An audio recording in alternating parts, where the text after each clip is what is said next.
Bonjour, la leçon du chapitre 5 nous parle sur les fluides qui sont en état de mouvement.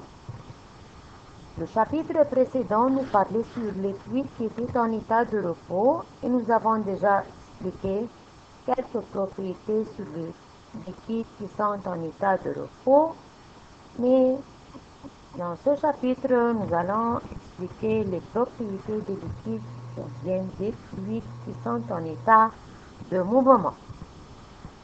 Sur la page devant vous, on commence à expliquer que le volume est égal à l'aire de section multiplié par delta X, c'est la variation du déplacement. Sachant que le volume c'est l'air par le déplacement, alors on peut dire que le volume est égal à l'aire de section du tube rempli par ce fluide, ce liquide, multiplié par la variation du déplacement parcouru par ce liquide.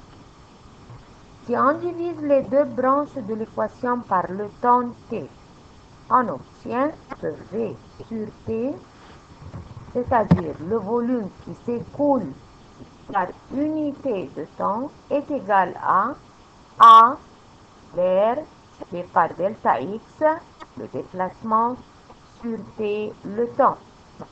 Sachant que delta X sur T est égal à vitesse, on peut remplacer les deux membres de l'équation par la formule qui dit que V sur T, on va donner le symbole débit volumique. Et le débit volumique aura comme symbole Q et à côté de Q, c'est-à-dire le débit volumique, on met à côté de Q le petit v. Alors, le débit volumique est égal à l'air multiplié par la vitesse. Bon, numéro 2, sur la page, on a quelques grandeurs qu'on réduit, c'est-à-dire si la grandeur est mesurée en kilogrammes par seconde, on multiplie cette grandeur par 60 pour la réduire en kilogrammes par minute. De même, pour réduire kilogrammes par minute en kilogrammes par seconde, on divise par 60. Et aussi, le mètre cube par 60, pour le réduire en mètre cube par minute, on multiplie par 60 et le contraire. Et aussi, litre par minute, pour le réduire en mètre cube par seconde, on va multiplier par 10 à la puissance moins 3 sur 60. Et ainsi de suite. Alors, le débit volumique, c'est-à-dire le taux d'écoulement volumique, le débit volumique est mesuré en volume sur temps, c'est-à-dire mètre cube sur seconde. Et on définit le débit volumique comme étant le volume du fluide qui s'écoule par unité de temps. Et maintenant, nous allons expliquer que veut-on dire par le débit massif. Le débit massique, c'est le taux d'écoulement massique. Taux d'écoulement massique, c'est-à-dire la masse divisée par le temps. Car lorsque je dis taux, c'est-à-dire que je divise par le temps. Alors, le débit massique, c'est la masse du fluide qui s'écoule par unité de temps. Le débit massif, c'est la masse volumique multipliée par le débit volumique. Car la masse volumique, c'est-à-dire masse sur volume, si je veux chercher la masse, on multiplie le volume par la masse volumique. Alors, le débit massif, Q petit m, est égal à ρ, la masse volumique, multipliée par le débit volumique, c'est-à-dire que le débit massif est égal à ρ fois A fois V. V, c'est la vitesse. Et le débit massif est mesuré en kilogrammes par seconde. Vous avez devant vous quelques questions avec leurs réponses. Alors, il ne s'agit pas de répéter. Vous avez les questions et leurs réponses. On commence par expliquer maintenant que veut-on dire par écoulement laminaire. Le liquide ou le fluide est en état d'écoulement laminaire lorsque les couches glissent doucement et facilement. Et pour que l'écoulement soit laminaire, j'ai quelques conditions pour l'obtenir. Alors, les conditions de l'écoulement laminaire sont, numéro 1, le liquide doit remplir complètement le tube pour que l'écoulement soit laminaire. Numéro 2, la quantité de liquide qui rentre par l'une des extrémités du tube doit être égale à celle qui sort par l'autre extrémité pendant un même intervalle de temps, car le liquide est incompressible. Et puisque le liquide est incompressible, alors le taux d'écoulement doit être constant.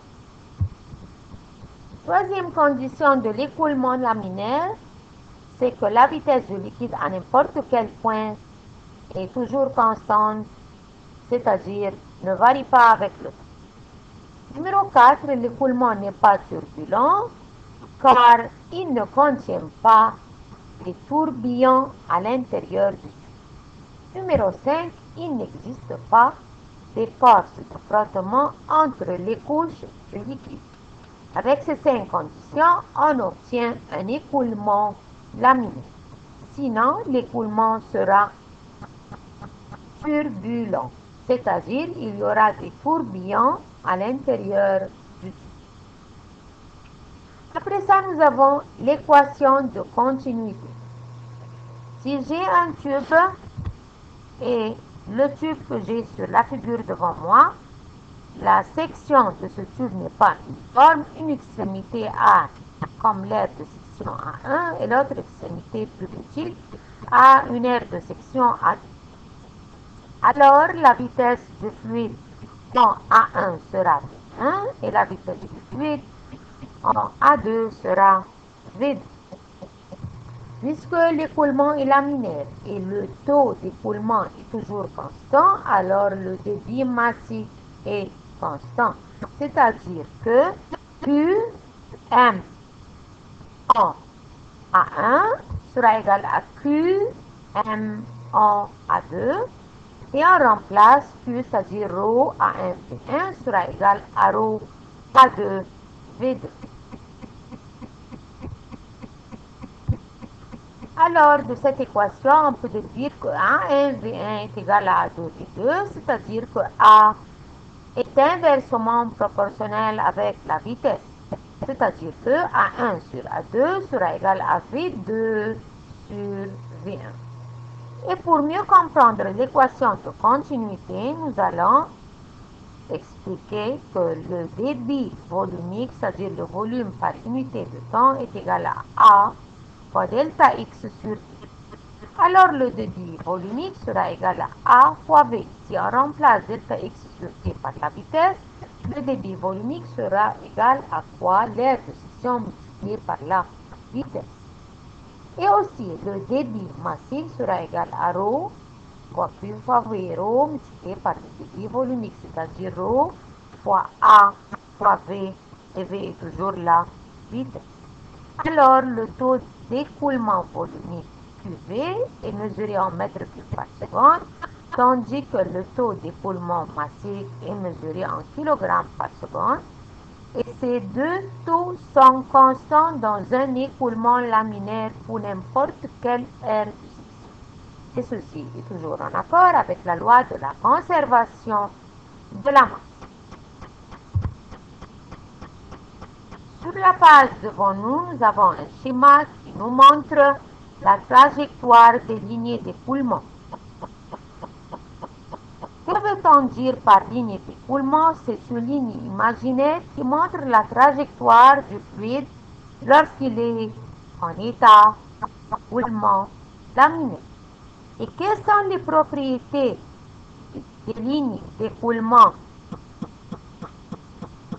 Numéro 1, ces lignes ne se coupent pas, c'est-à-dire parallèles. Numéro 2, la tangente à n'importe quel point sur la ligne détermine le sens de la vitesse du fluide en ce même point. Numéro 3, le nombre de lignes traversant perpendiculairement l'unité de surface qui entoure ce point s'appelle la densité de lignes. Et la densité de lignes détermine la vitesse des lignes en ce point. Alors, si les lignes sont serrées, c'est-à-dire que les vitesses sont grandes. Si les lignes sont écartées, c'est-à-dire que les vitesses sont petites. Ici, nous avons quelques questions à comprendre. La densité des lignes de coulement est grande, veut dire que les lignes sont serrées. Le tube a une petite section d'air et la vitesse du liquide est grande. Et le contraire, la densité des lignes d'écoulement est petite, c'est-à-dire que les lignes sont écartées et le tube a une grande section d'air et la vitesse du liquide est petite.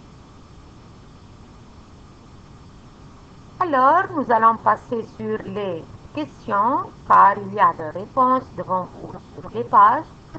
Et nous allons commencer à expliquer le phénomène de la viscosité.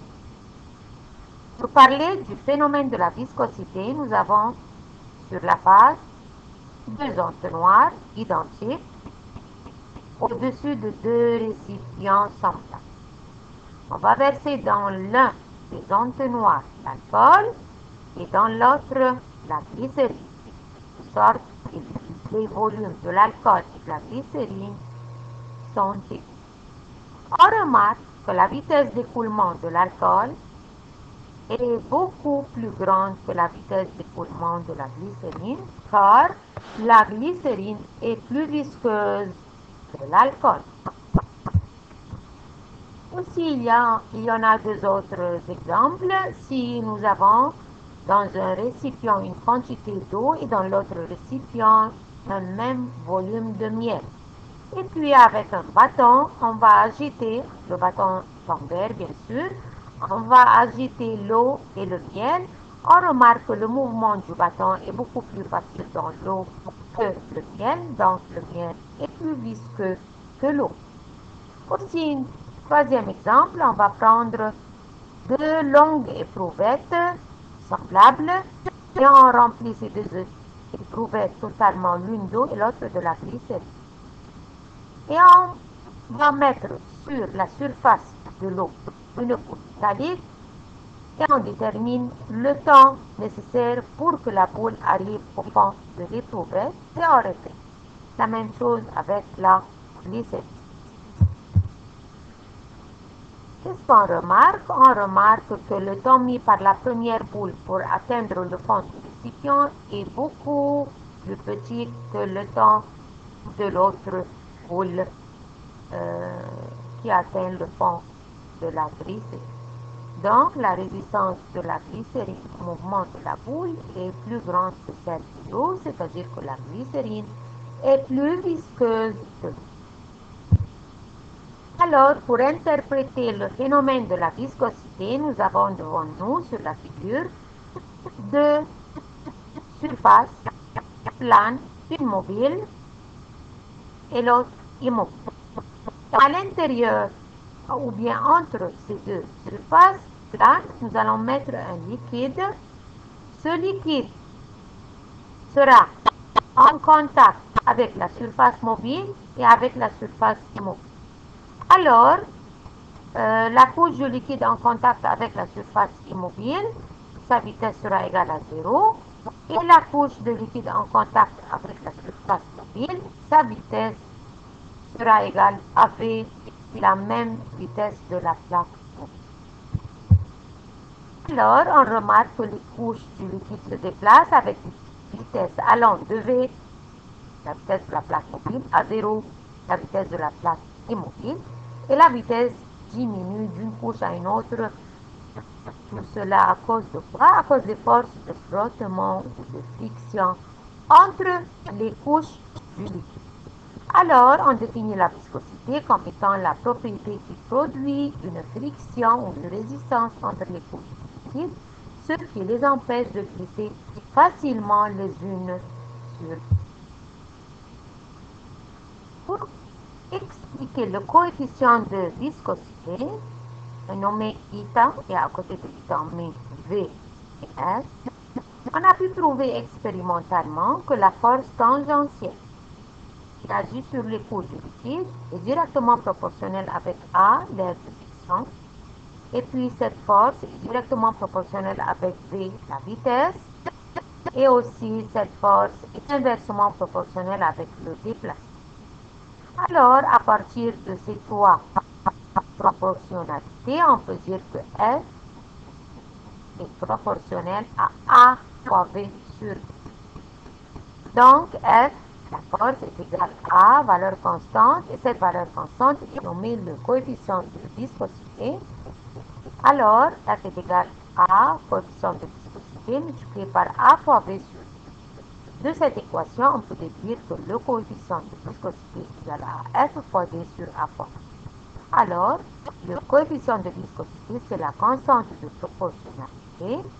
Et on peut définir le coefficient de viscosité de cette équation, que c'est la force qui agit sur 1 mètre carré de la surface du liquide et qui produit une différence de vitesse de 1 mètre par seconde entre les deux couches parallèles du liquide, et la distance entre les deux couches est égale à 1 mètre. Et l'unité de mesure du coefficient de viscosité à partir toujours de la même équation est égale à Newton par seconde sur mètre carré, qui est équivalent à kilogramme mètre moins 1 seconde moins 1.